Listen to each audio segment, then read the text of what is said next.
Gente, hoje a gente está aqui porque vai ter uma fala da Verenide e essa fala vai ser aberta, em roda, então todo mundo que quiser falar, perguntar ou abrir pontos é bem-vindo, né, Verê? Mas a Verê é autora desses 2 livros que estão na mesa, não sei se vocês conhecem, Não da Maneira Como Aconteceu e Um Rio Sem Fim. Um Rio Sem Fim. Fora isso, ela já escreveu alguns outros livros, ela está escrevendo o 5º livro dela agora, que ela vai dar uma palhinha pra gente, que é uma sorte que a gente vai ouvir isso. E a Verê, ela é precursora dos movimentos, ela é uma das precursoras do movimento indígena no Brasil. E ela é uma das primeiras criadoras do jornal, do primeiro jornal que serviu só a causa indígena e indigenista, que é o Porantim. Tem muita coisa ainda na internet sobre o Porantim, não dá pra pegar lá. Depois ela vai falar um pouquinho do Porantim, mas o Porantim era um jornal de resistência e que falava totalmente pró-indígena e pró-lutas indígenas e pró-demarcação. E foi uma das razões que ela foi uma presa política também. A Verê é uma sobrevivente da ditadura militar na Amazônia, né? Eu lembro que quando eu conheci ela, para mim não era claro que tinha essa... que a Amazônia tinha sido tão... a ditadura tinha sido tão cruel na Amazônia. E extensa, né? E extensa e tão dentro dos rios e dentro dos segmentos de rio. E ela tá aqui para nos contar essas histórias. O Não da Maneira Como Aconteceu trata um pouco disso. E o Rio Sem Fim também, que é também uma ode ao Rio Negro. E ela também participou de vários movimentos de resistência indígenas, aí eu anotei aqui alguns. Yanomamis, Waimiri Troari, Guarani Kaiowá, os índios do Alto Rio Negro, né, que tem os Dessanas, os Tucanos. A prisão dela se deu em São Gabriel da Cachoeira. E, bom, então eu vou abrir aí pra Verê começar. O nome do encontro é Boto Radioativo. Que nome mais parece maravilhoso. Então, uma salva de palmas. Então, Verê. Pausa. Aqui, não tem que editar. Por favor, só um momento, antes de começar. Eu tô aqui, eu já ia embora e fiquei aqui no momento. Não por acaso. O meu filho fez o concurso da FUNAI no final do ano passado, fez para ter ser chamado, estudou tudo sobre os índios. Um cara formado em filosofia na USP, com a maior vontade de colaborar, de participar, de saber tudo. E eu também já trabalhei com os índios muito tempo. Ilha do Bananal, Amazônia, tudo. Então, assim, o momento para mim é especialíssimo e é uma alegria estar aqui com vocês. É bom.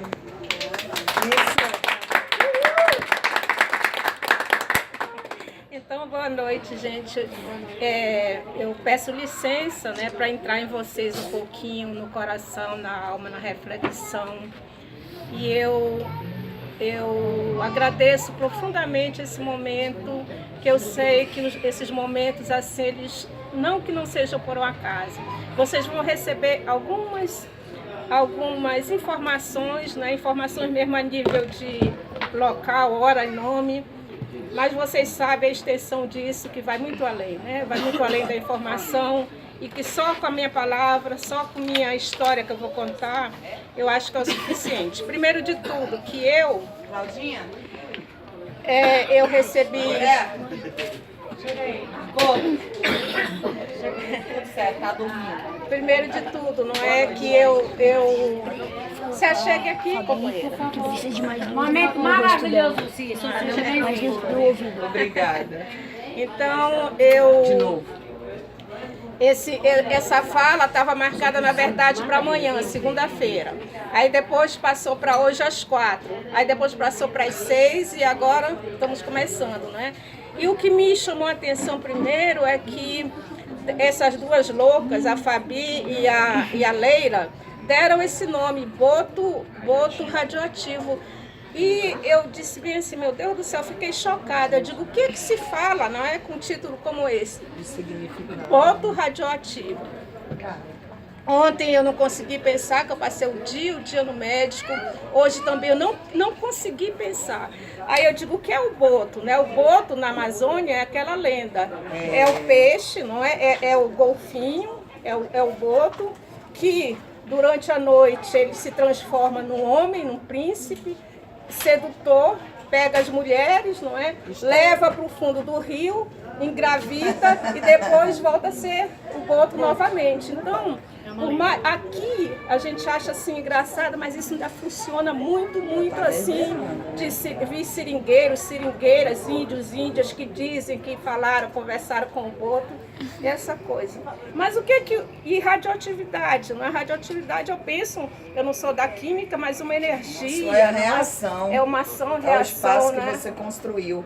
Radioenergia positiva e trouxeram pessoas para agregar valores. Pois é, então a rádio, né? A rádio, essa energia, não é? Essas máquinas, não é? Essas máquinas contemporâneas, não é? De morte, de vida. Eu, por exemplo, agora eu tenho que falar, não é? E quando eu falar eu não quero. E quando eu falar o eu não quero assim que vocês levem uma questão egocêntrica. Eu digo eu, mas somos nós, é a humanidade toda. Então eu estou passando por essa questão da radioterapia de câncer. Então é aquela máquina que passei pela químio. A químio, quem conhece a químio, você sabe. Ela é aquele veneno que eles te aplicam para matar as células, né, cancerígenas do teu corpo. Só que nisso vai levando as células boas também. Imunidade. Quer dizer que é uma máquina mortífera, não? Ela mata e ela salva, não? Ela mata, essa salva. É como agora a radioterapia, né? Você entra naquela máquina, recebe aquela enxurrada de energia para matar a possibilidade de ter alguma célula cancerosa ainda.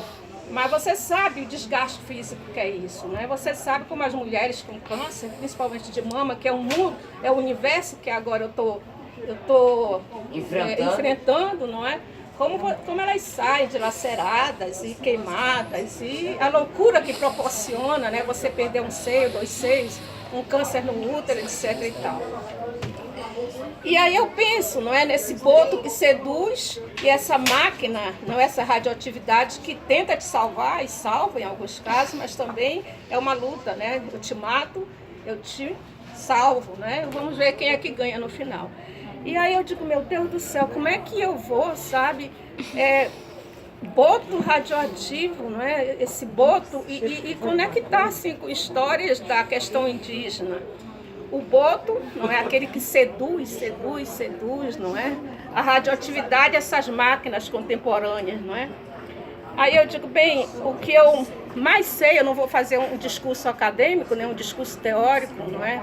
Porque eu sou muito reticente agora com esses, não é? Então eu vou contar umas histórias assim bem vividas, não é? Em 1900, e eu vou trazer isso, para essa questão do boto para uma outra área, não é? Que é o Mato Grosso do Sul, que também tem um boto e também tem suas máquinas que seduzem e matam também, não é? Aí em 1987, uma índia Guarani Kaiowá, eu não sei se vocês sabem, né? Mas os índios Guarani Kaiowá, eles estão sendo considerados a sociedade onde existe o maior índice de suicídio no mundo. Não é no Brasil, não é, sabe, na região sul, é no mundo. Então, o que foi que aconteceu, não é? Quer dizer, pouca gente sabe que no Brasil existem os Guarani Kaiowá e muito menos que eles se suicidam, não é? E que estão aqui nessa mesma área chamada Brasil, sei lá o que é isso. E aí, em 1987, tinha uma menina que ela tinha 16 anos, uma Guarani Kaiowá. Ela se chamava Geovina Ramires. Ela tinha 16 anos, em 1987, saiu da aldeia e foi morar no Paraná com uma senhora presbiteriana para estudar. No mesmo ano de 1987, ela volta para a aldeia para passar as férias de dezembro. Ela passa 15 dias e no final de dezembro ela aparece enforcada numa árvore. 3 dias depois, a mesma prima dela, que se chamava Clarinda Jimenez, aparece da mesma forma. Eu trabalhava num jornal que se chamava Porontim, que temos aí rolando, que é o primeiro que se interessou pela questão indígena exclusiva, e ouvia essa história, não é? E depois eu fiquei sabendo que só naquele ano, 1987, dezenas de jovens entre 16, 18, 9 anos haviam se suicidado dessa mesma forma. Isso começou humanamente a me perturbar demais, sabe? A me perturbar, entre outras questões indígenas, não é? E aí, quando foi em 1999, olha essas histórias, em setembro de 1999, eu fui fazer uma reportagem sobre essa questão. E haviam três, naquele mesmo dia 7 de setembro, em Dourados, na região de Dourados, estava aquela festa, né? Aquele clima de Dia da Pátria, sei lá, independência. E aí existiam 3 morros. Eu estava em Dourados, não estava em aldeia, estava na cidadezinha. Aí nós ouvimos falar no dia 8 de setembro, que na véspera, né, tinham 3 moças. Zumara, era Zumara Aquino, era Silvana Aquino e era uma Alcira Aquino. Eu sei que a Zumara tinha 21 anos, não é? E tinha a irmã de 14 e mais uma menina de 16. O que foi que aconteceu nesse dia? Essas 3 e mais um índio chamado Daniel, eles foram brincar, estavam brincando ali no campo de futebol, 7 de setembro. E essa Zumara, que tinha 21 anos e um nome simbólico do filho dela, chamava Rona Bruce Lee, ou alguma coisa de cinema norte-americano, esse Bruce Lee, ou artista, eu não sei. E aí o que foi que aconteceu? Elas... No mesmo, e ela tinha dito, a Zumara tinha dito bem assim para esse Daniel: essa briga nossa com os latifundiários está muito enrolada e a gente não vai viver mais 24 horas. Quando foi nesse mesmo dia 7 de setembro, a Zumara, a Silvana e essa Alcione, elas simplesmente foram muito mal para o hospital de Dourados. A Zilmara, que era irmã da Silvana, morreram. 21 e 14 anos. Só essa Alcione que se salvou. O que essas 3 meninas tinham feito? Elas haviam roubado, não, né? Tirado da fazenda de Alci Batista, que eu não sei se é parente desse Ike Batista, dessa turma aí. E elas misturaram aquele refresco, que a gente tomava muito refresco em pó, que suco, não é? Com Tordon, que é justamente, não é, o agrotóxico que eles usam nas fazendas para matar larvas e etc e tal. Só nesse ano, não é? Só nesse ano, de 1986 a 1999, não é? Foram 308 mortes por suicídio entre os Guarani e Kaiowá. Eu não sei quem é que sabe. 308 mortes entre os Guarani e Kaiowá. De 1986 a 1999. Com um detalhe, os Guarani e Kaiowá, eles não se cortam, não é? Eles não se suicidam, não cometem o suicídio, nada que provoque o sangramento, não é? É o enforcamento e o envenenamento. Não é? E crianças, não é, de 9 a 12 anos, gente, vocês moram num país onde, sabe, 50 pessoas numa comunidade de 40 mil se suicidam por ano, crianças de 9 a 11 anos. E aí, qual é, sabe, a reação disso? Talvez eu tenha me lembrado um pouco disso com a morte desse reitor agora. Né? E aí, essas coisas, essa fala não foi pensada, nem organizada, não é? Talvez fosse melhor se eu tivesse centrado. Mas foi sentido. Mas você falou da sedução dessa povo místico. Então eu fico pensando nessa sedução. Mas eu queria que você falasse mais disso. Eu estou pensando, né? Eu estou pensando nessa questão, sabe? O que foi, né? O que é que acontece, não é? O que é que acontece? Como é que se explica, não é? Esse ato voluntário, não é? Até que ponto esse é um ato voluntário, não é? que desejo pela morte é essa? Que impulsiona, não é, tantos casos desses. A antropologia, eu com todo respeito que eu tenho pela profissão, pelos pesquisadores, eu não acredito que que exista algum profissional que tenha rompido com a racionalidade ocidental. Isso, para mim, eu coloco em dúvida. Eu sou incapaz de ter coragem de dizer uma coisa dessa. Eu jamais diria isso. Mas a questão aqui não é tão antropológica. O que se explica? O que se explica, não é? Se explica. Os índios, não é? Eles viviam naquela terra que se chama Tecorá. Tecorá significa um lugar onde o Guarani Kaiowá vive no seu jeito de ser, não é? Vive o seu jeito de ser. Eles viviam numa comunidade com 100 famílias. Começaram a chegar o agronegócio, as fazendas de soja, de cana-de-açúcar. Eles foram ficando no cantinho dessas fazendas, não é? Tomadas. Ou então fizeram reservas indígenas, que na verdade é o local de abate, né? Você fica lá na estrada na mendicância, porque a sua terra acabou, não tem. Então destruíram toda essa organização econômica, social, pajé eles não respeitavam mais, sabe? Os cerimoniais sagrados, os lugares onde morreram, os lugares onde se faziam os cerimoniais, os rituais, eles simplesmente aniquilaram, não é? Eles ficaram, não é? Impossibilitados, não é, de viver, de ser Guarani Kaiowá, não é? Começou essa estratégia dessa morte, né, voluntária, como eles chamam, e se transformou numa doença, eu vou chamar aqui doença endêmica, né? Porque é uma coisa que tomou uma proporção que não se consegue mais, não é? Evitar nem desacelerar, não é?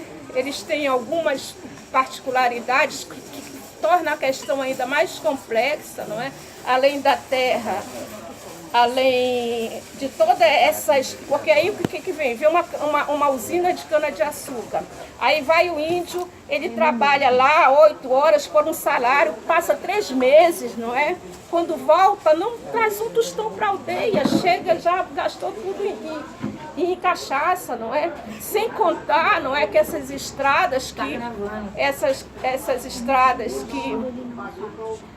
estradas que se abriram ao redor, não é, de aldeias, elas trazem assim o que há de pior, é crack, é drogas, não é? É muita cachaça, eu com a Fabiane que já andamos várias vezes, não é? E vimos, né, como jovens assim absolutamente aniquilados. Então, como é que eu consigo fazer um link com a questão da sedução? O que seduz, sabe? Porque, na verdade, o suicídio, eu acho que é a questão mais angustiante, é você explicar o suicídio, né? Eu acho que não tem língua, não tem linguagem. O que se passa exatamente na cabeça do indivíduo, não é? Não se sabe. Mas, à medida em que esse fato acontece em grupos, sistematicamente, já não é uma questão individual, é uma proporção, não é? Que não vira o quê? Vira o quê? Eu não sei.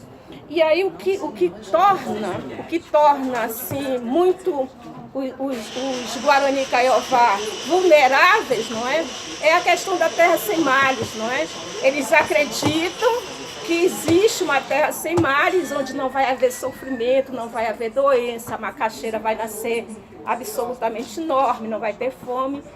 E aí é o que eu penso na sedução do boto, né? Do boto que seduz. O que está seduzindo os índios? O agronegócio, você trabalhar numa usina de madeira, você comprar moto, porque lá moto é uma coisa assim, que é um objeto de desejo, né? De uma coisa fumegante. Você é escravizado, a água poluída e mortes, porque lá você tem tantos acidentes de carro que você não encontra quem fez, estupro de mulheres. Eu que vivo em casa, dentro de casa, com questões como essa, com mulheres que foram estupradas, jovem que o pastor estuprou. E ainda essa questão terrível, porque vai os neopentecostais, né? Aí que eu penso, né? Enquanto eles estão buscando esse desejo de eles se aniquilarem, porque com a aniquilação eles vão encontrar essa terra sem males, por outro lado, eles saem da terra, né? Eles deixam a terra. Essa aqui é a tragédia. Eles deixam a terra e aí sabe, eles se suicidaram. É um ato voluntário. Mas o que está induzindo esse ato voluntário? Hein? O que está induzindo esse ato voluntário? Essa sedução, não é? Eu quero viver na terra sem mares, mas o agronegócio, não é? As fazendas, as invasões, não é? E eu tenho, assim, N histórias, não é? N histórias de morte, de violência, e eu peço desculpas para... Gente, por favor, quem gravou esse momento, esse é um momento... Eu peço desculpas por esse momento que é trágico, né? Desculpa, mas por outro lado, não é? Há uma resistência, né? Eu conheço mulheres, é aqui eu vou falar, né? Maravilha. Pessoas assim que estão numa resistência, né? Valdelice Veron, não é? Que é minha comadre, Valdelice Veron, que ela fez uma coisa assim que é digna dessa tragédia grega que eu esqueci o nome, não sei, Antígona, sei lá, elas tinham uma fazenda, tinha uma fazenda lá. E aí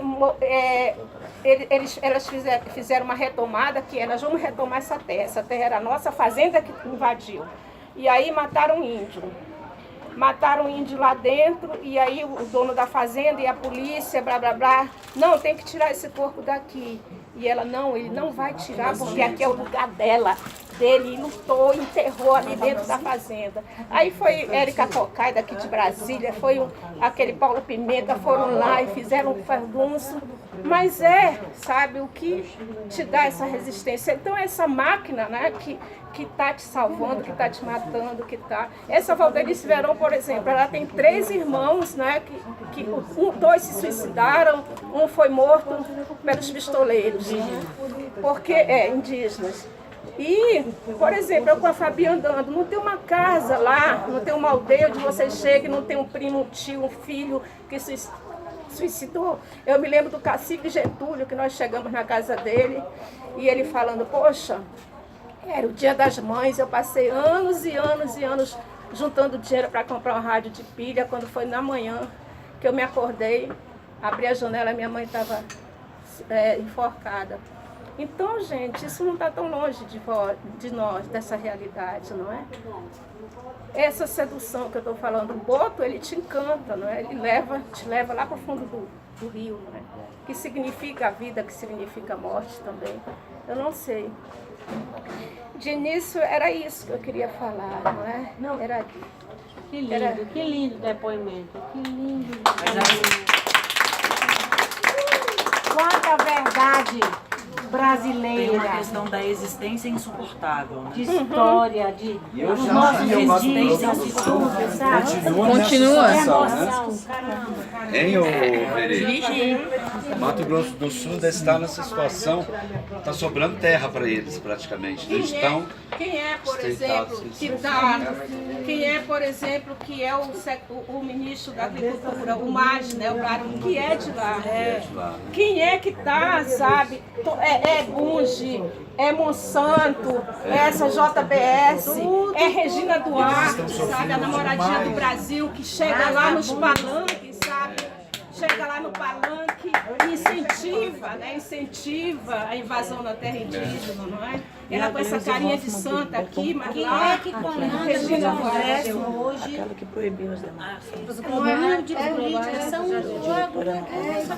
futuro presidente, como é o marido da Angélica, gente? O Hulk, que já está até sendo cogitado para ser Não chega nem meu filho. Depende de todo o desespero do PSDB, né? Passou no concurso, são ele tantos quer trabalhar com nomes, você acredita nos dois três, salários? Só para entender, você está lá crescentemente. obviamente tem que entender isso. Não, mas eu gostaria que você, Verê, pegasse um pouco na outra vez que a Verê falou. Gente, vamos tentar silenciar aqui, pelo menos aqui nessa roda, tá? O momento eu acho que é muito importante, tem a ver, tá? Quando você falou pra gente no outro encontro, você nos contou que o Amplex salvou a sua vida. Eu acho que pode A dar um Verê estava pause, contando salvar.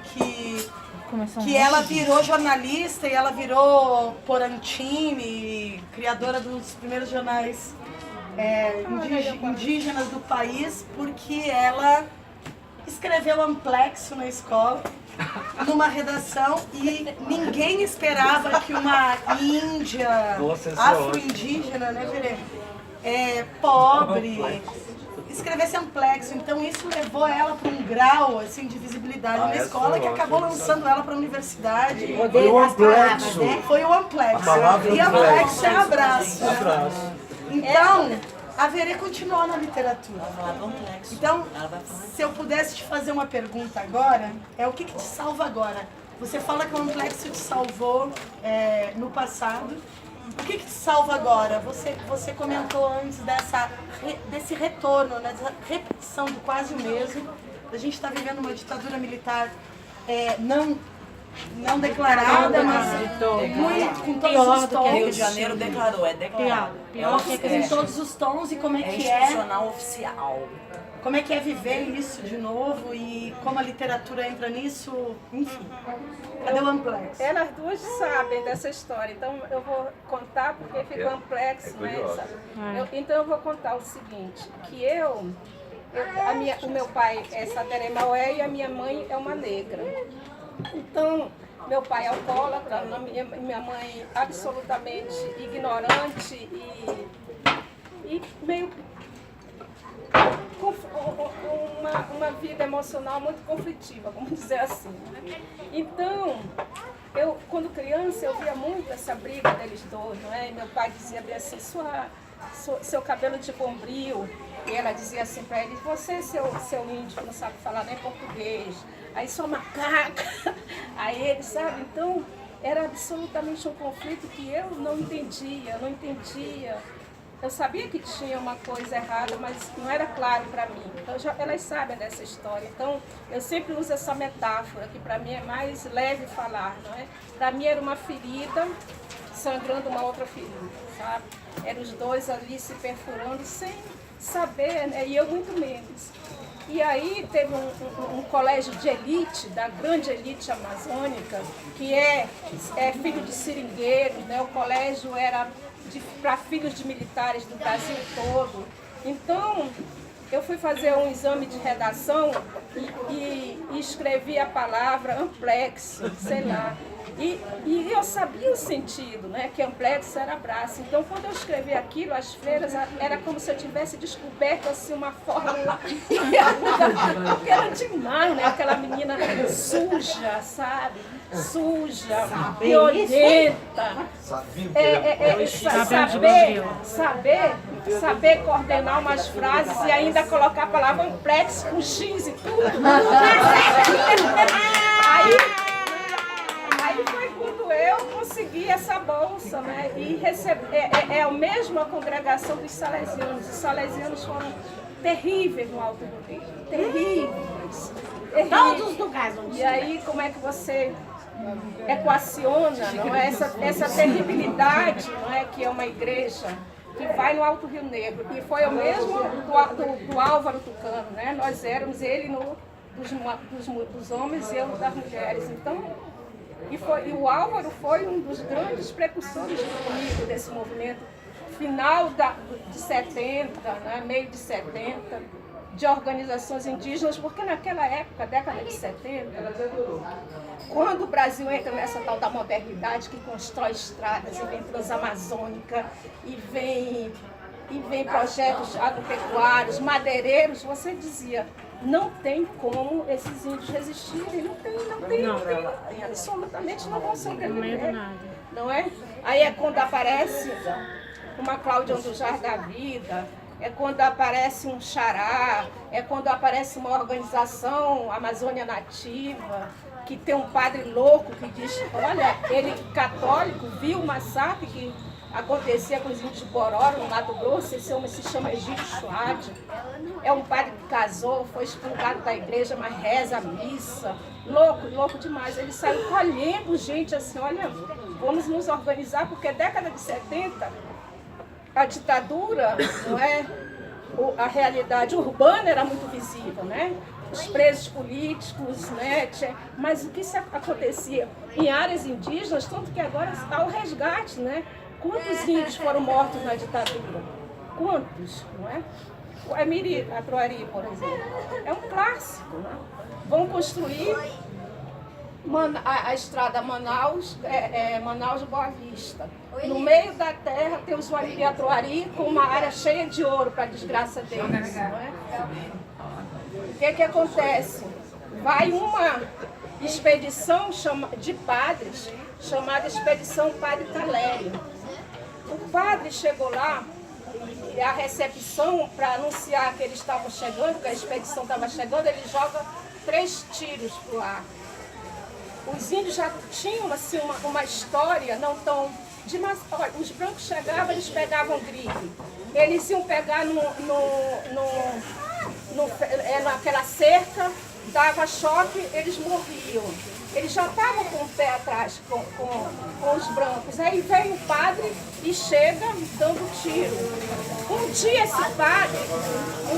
esses índios vão tirar umas bacias do padre. Bacia padre, bacia, colher, sei lá o quê.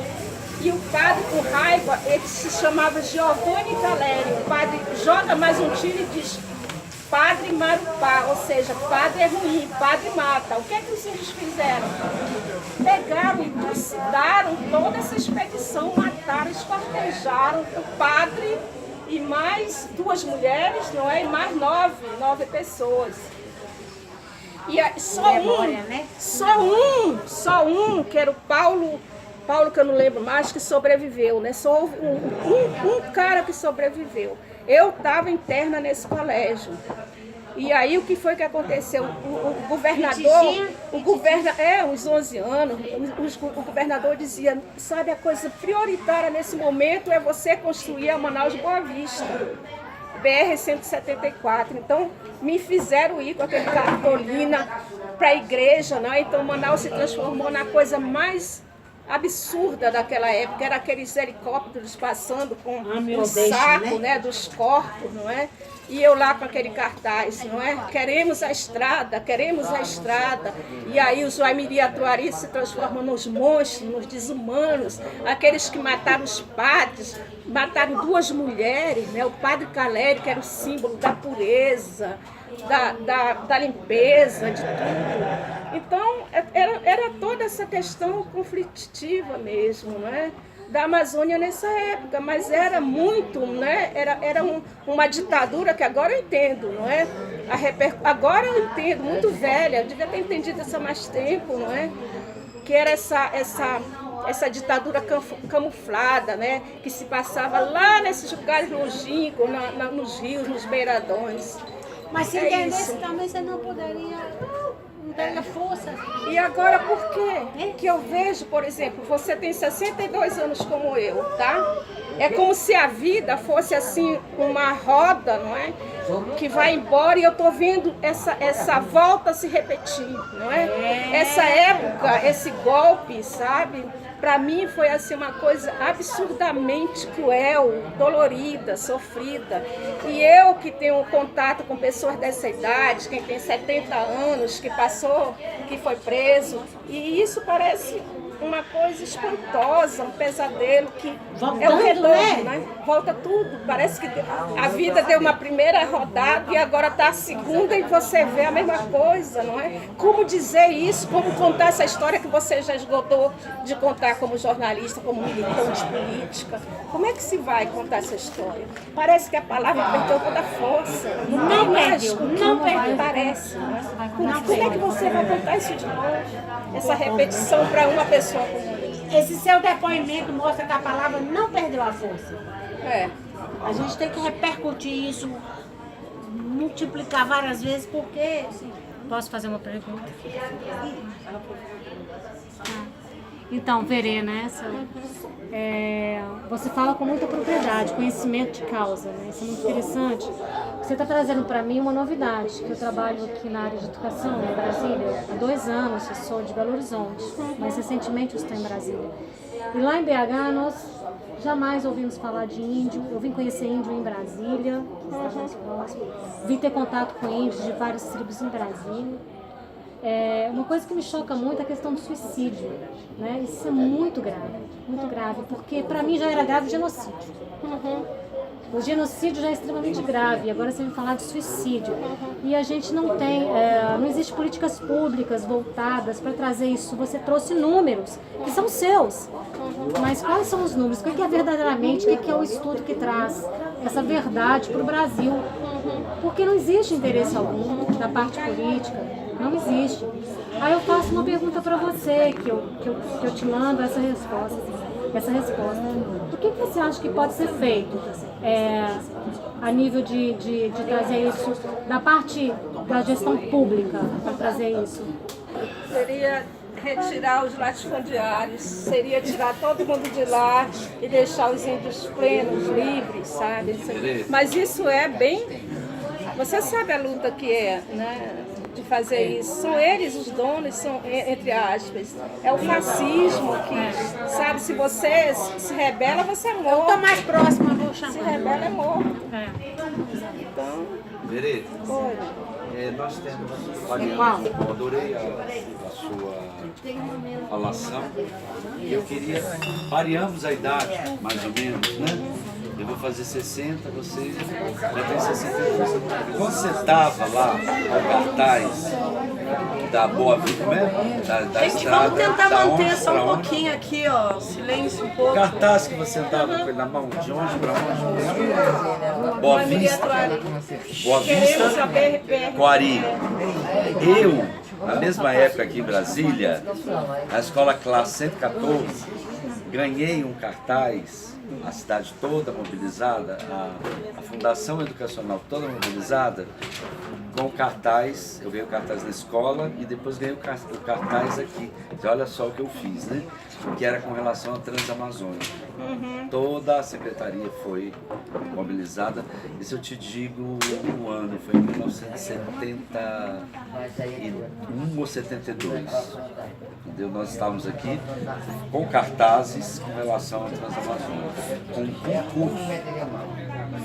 Utilizando as crianças para esse tipo de coisa. E a gente nem sabia que aquilo era um elefante branco. E a disputa que eles têm com as crianças agora. Todo o ataque que eles estão fazendo na educação agora. O controle do que vai se constituir, né? Olha, eu fui ocupar a escola. Eu fui ocupar a escola ano passado, aqui o GIS, onde eu trabalhava à noite. Éramos 249 professores, ocupantes, 10 professores somente, os outros mais jovens do que eu. Quando eu cheguei esse ano, o que o diretor me falou? Eu trabalhava com o cineclube da escola, debates, desde comemoração da ditadura, Dia da Mulher, Dia da Consciência Negra, passava filme e sempre debatia e levava pessoas interessantes para debater.